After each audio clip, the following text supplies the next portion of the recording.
Quel est le point commun entre les fantômes, les maisons hantées, les séances de spiritisme, les cartes de tarot, les Ouija et les boules de cristal?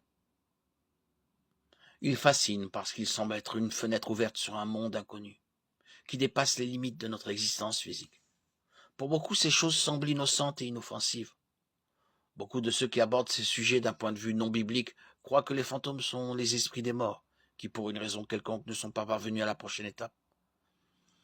Selon ceux qui croient aux fantômes, il y a 3 types d'apparitions. Les apparitions résiduelles, comparables aux vidéos, sans interaction réelle avec l'esprit. Les apparitions d'esprits humains, dont la nature est une combinaison de bon et de mauvais, mais pas entièrement malfaisante, qui peuvent tout simplement vouloir attirer l'attention, ou encore être farceurs, dans les 2 cas sans vraiment nuire.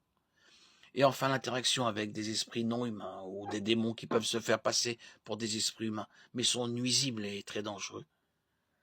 En lisant les sources non bibliques sur les fantômes et les apparitions, n'oubliez pas qu'une simple référence à la Bible ou à des personnages bibliques comme l'archange Michel ne veut pas dire que le sujet est abordé dans une perspective biblique.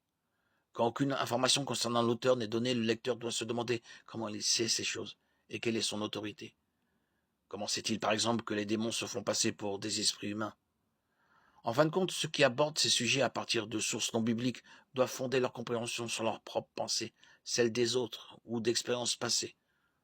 Pourtant, puisque de leur propre aveu, les démons sont faux et peuvent imiter des esprits humains bienveillants, ces expériences sont trompeuses. Pour une compréhension éclairée du sujet, il faut puiser à une source qui s'est avérée fiable dans 100% des cas, la Bible, la parole de Dieu.